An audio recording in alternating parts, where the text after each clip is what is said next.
So whenever a word appears in a short passage like the one that Liz just read, whenever a word appears in 2 verses of such a short passage 6 times, you can be pretty sure that the writer or the speaker intends you to pay fairly close attention to that word. And I don't know if you noticed the word this morning, but I imagine Liz did because she's read it over a couple of times. Jesus is reported to have said in Matthew chapter 10, verses 40 and then 41, whoever welcomes you welcomes me, and whoever welcomes me welcomes the one who sent me. Whoever welcomes a prophet in the name of a prophet will receive a prophet's reward. And whoever welcomes a righteous person in the name of a righteous person will receive the reward of the righteous. 6 times in 2 verses, the word welcome appears, and you've got to be pretty sure that I'm not going to let that just pass by without some kind of observation, because it's one of the words in Christian faith that I personally feel is most profound and most important and most meaningful to me as a follower of Jesus, as a person who seeks to live in the Spirit of Christ. And it's the context of all of Matthew chapter 10 is important and significant here. It starts out, chapter 10 starts out with Jesus preparing his 12 disciples, particularly, to go out into the world and to proclaim the kingdom of God that has come in the person of Jesus. And they're sent off with specific instructions about what they are to do and about how they are to speak when they go. And then Jesus kind of segues to all of the terrible things that are going to happen to them when they go, and how difficult it's going to be for them, how much opposition they're going to encounter, how much persecution they are going to meet as they go on their way, sharing this good news of the kingdom of Christ that has come in the person of Jesus. And you can kind of, you can probably kind of imagine them feeling like, whoa, this is not what we signed up for.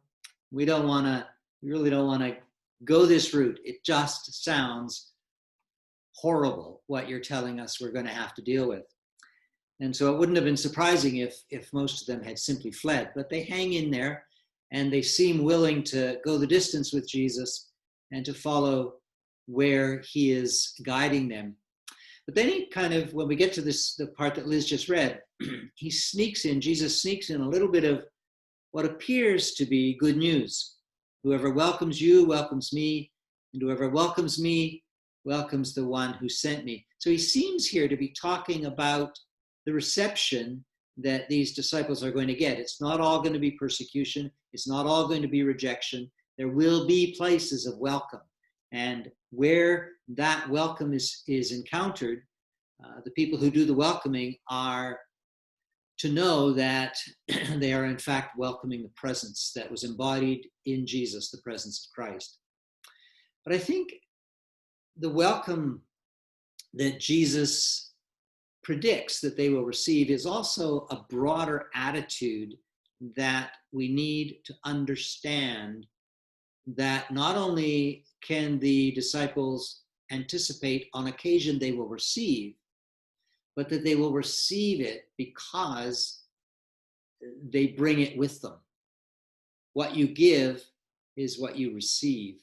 So as they go, they will receive welcome because and in as much as they come with a welcoming attitude. So Jesus makes it a much broader, he casts the net much wider in this welcoming attitude a little bit later in Matthew's Gospel in chapter 18, in verse 5, where he says to the disciples,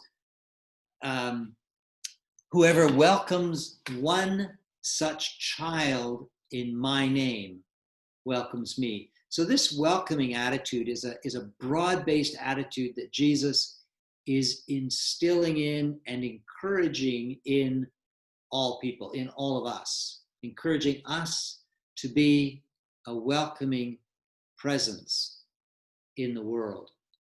And that's important because welcome is God's attitude towards each of us. Shannon's beautiful children's time just now is so important and so touching and was so lovely and powerful because she's right. Those are beautiful qualities: to be brave, to know that we are powerful, to know that we can be funny and smart and imaginative and creative and loving and clever and intelligent and cute and all those things that we all have the capacity to be in our lives. Those are such gifts. But the reality that Jesus came to impart is the awareness that even when we're not cute, even when we're not smart, even when we're not brave, even when we're not imaginative or curious or clever or intelligent, even when we are none of those things, even when all of those qualities seem to have completely abandoned us, we are still welcome. We are still embraced. We are still held. And it's out of that awareness, that those qualities begin to emerge naturally.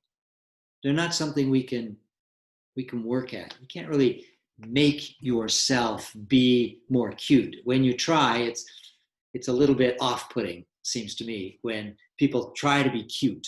But if we rest in that place where we know we are profoundly and deeply welcome,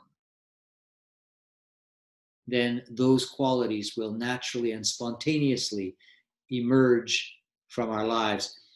Because Jesus gives this, this vision of welcome in Matthew chapter 10 in the midst of his predictions of persecution, of family breakdown, of tragedy, of brokenness, of a world of pain and suffering.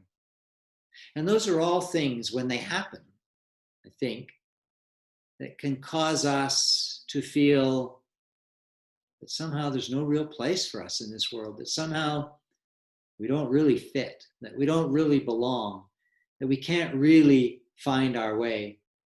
So our job as people who seek to be sent out by Jesus isn't really to convince anybody of anything. It's not to tell anybody anything profound. It's to be a welcoming presence. And if we're going to be a welcoming presence, it's only going to be possible to the degree that we know somehow deep in our hearts that we are fundamentally welcome just as we are, that there is a place for us, that we don't have to get it right, we don't have to be good enough, we don't have to be smart enough, cute enough, intelligent enough, brave enough. Just as we are, here and now, in our lives, we are fundamentally welcome in life. And really, Jesus goes on, he says, whoever welcomes a righteous person in the name of a righteous person will receive the reward of the righteous. And whoever gives even a cup of cold water to one of these little ones in the name of a disciple, truly I tell you, none of these will lose their reward. The reward is not that, you get everything you want. The reward is not, certainly for Jesus' disciples, he was sending out to face persecution and pain and suffering. Their reward was in a different dimension. The reward is the deep, inner, abiding knowledge and conviction that there's a place within ourselves where we can know that every part of our lives is welcome. There's nothing we need to hide. nothing we need to pretend about. It's the reason that we can afford really to live a transparent life, because there's nothing about us. On Thursday, in our last session of our book study for Thursday morning, we spent almost an entire hour talking about shame and guilt, and wondering why it is that shame and guilt have such power in our lives. Shame and guilt are two of the things, at least neurotic guilt, unnecessary guilt, are two of the things that Jesus came simply to eliminate. There is no place in the gospel for shame.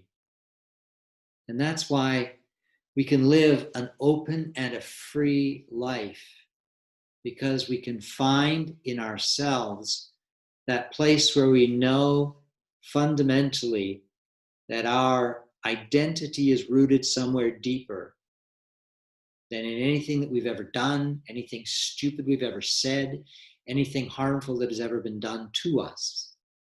Those things are not who we are. Who we are is people who are welcome, who are accepted and embraced. And that's the reward.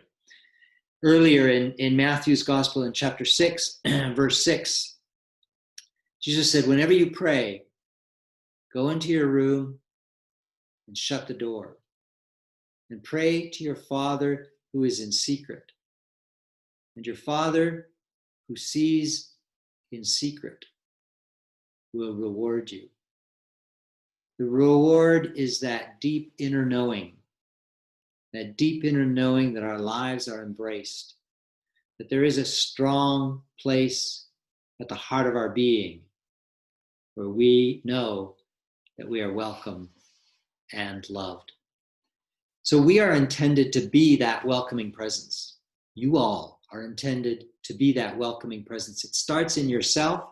It extends then to your immediate family. It extends then to each person on this screen, and it goes out from there to embrace all of the world, to bear testimony to the good news that God embraces and loves each person fully and deeply, even when we don't make the grade in all those beautiful things that Shannon shared with us.